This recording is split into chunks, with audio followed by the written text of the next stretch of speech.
بسم اللہ الرحمن الرحیم۔ حکایت نمبر 15۔ اس حکایت کا مقصد یہ ہے کہ جو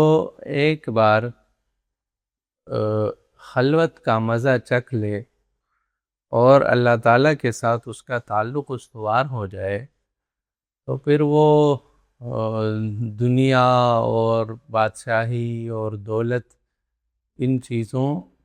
کی پرواہ نہیں کرتا، بلکہ وہ اسی میں پھر عافیت سمجھتا ہے، تنہائی کو وہ بہت زیادہ محبوب سمجھتا ہے۔ پھر یکے از وزرائے معزول شدہ، ایک معزول شدہ وزیر بحلقہ درویشان در آمد، درویشوں کے حلقے میں آیا، درآمد آیا، و برکت صحبت ایشان دروے سرایت کرد، اور ان لوگوں کی صحبت کی برکت نے اس میں سرایت کی، یعنی ان لوگوں کی صحبت کی برکت جو ہے وہ اس کے دل میں گھر کر گئی۔ صحبت ایشان، ان لوگوں کی صحبت، دروے اس میں، سرایت کرد سرایت کی، و جمعیت خاطرش دست داد، اور دل جمعی اور اطمینان نے اسے ہاتھ دیا، یعنی اطمینان اسے حاصل ہو گیا۔ جمعیت خاطر یعنی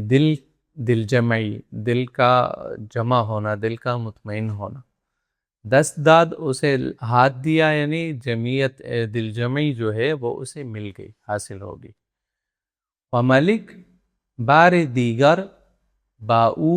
دل خوش کرد، اور بادشاہ دوبارہ اس کے ساتھ یعنی دل خوش ہوا، یعنی بادشاہ دوبارہ اس کی طرف مائل ہوا، اور وہ جو درمیان میں جو رنج تھا، جو سبب تھا اس کے معزول کرنے کا، وہ ختم ہو گیا۔ بادشاہ کا دل کیا کہ یہ وزیر پھر آ جائے دربار میں،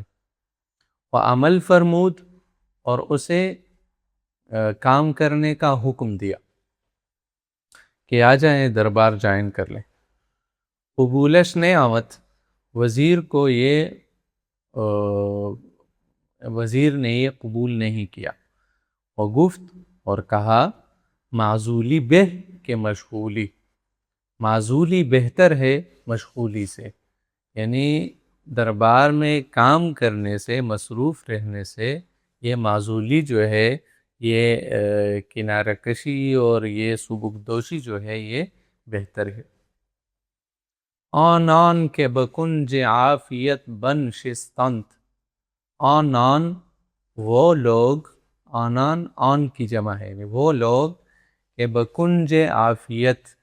جو عافیت کے گوشے میں بن شستند بیٹھ گئے، دندان سگو دہان مردم بستند، تو انہوں نے کتے کا منہ، کتے کے دانت اور لوگوں کے منہ بند کر دیے، انہوں نے کتوں کے دانت باندھ لیے اور لوگوں کے منہ جو ہے وہ باندھ لیے، یعنی ظاہر ہے آپ راستے میں گھومیں گے پھریں گے تو کتے آپ کے پیچھے پڑیں گے، مطلب اس سے موذی لوگ ہیں، یعنی موذی جو لوگ عافیت کے گوشے میں بیٹھ گئے تو انہوں نے جیسے کتوں کے دانت بند کر دیے اور لوگوں کے منہ بند کر دیے، تو ظاہر ہے جب آپ کنارے کونے میں بیٹھ جائیں گے تو لوگ پھر آہستہ آہستہ آپ کے بارے میں گفتگو کرنا ترک کر دیتے ہیں۔ کاغذ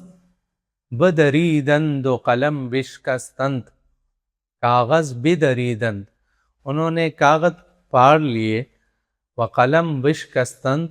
اور قلم توڑ دیے، دریدن پاڑا، وز دست و زبان حرف گیرا رستند، اور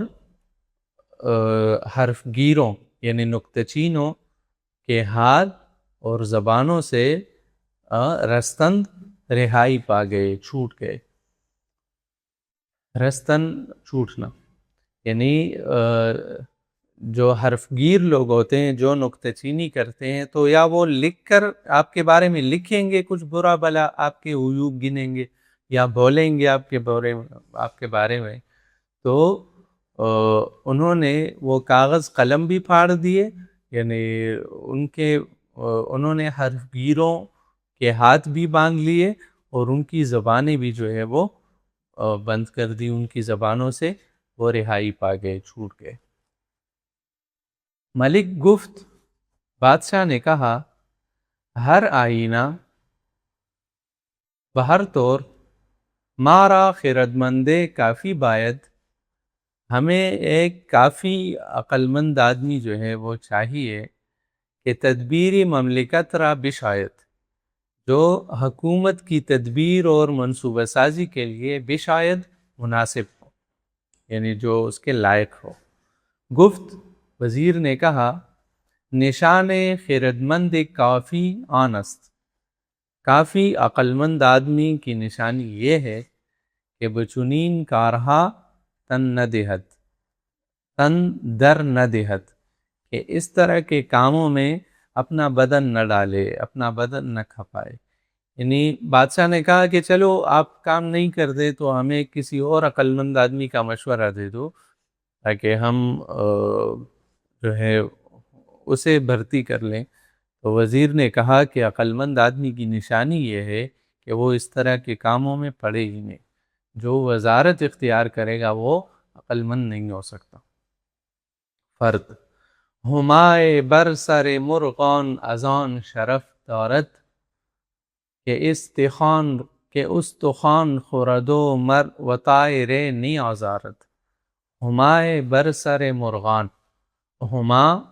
سب پرندوں پر، بر سر مرغاں پرندوں پر، ازان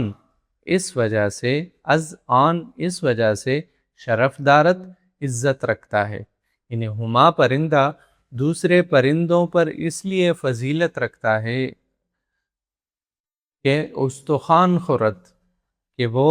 ہڈی کھاتا ہے، و طائر نی آزارت، اور کسی پرندے کو نہیں ستاتا، یعنی کسی پرندے کو تکلیف نہیں دیتا۔ یعنی ہما پرندہ جو ہے دوسرے پرندوں پر اس کی فضیلت اس وجہ سے ہے، وہ جو برکت کی علامت سمجھی جاتی ہے، خوشبختی کی علامت سمجھی جاتی ہے، اس کی وجہ یہ ہے کہ وہ ہڈیاں کھا کر گزارا کرتا ہے لیکن دوسرے پرندوں کو تکلیف نہیں دیتا، یعنی دوسرے پرندوں کو مار کر جو ہے اپنا کھانا حاصل نہیں کرتا۔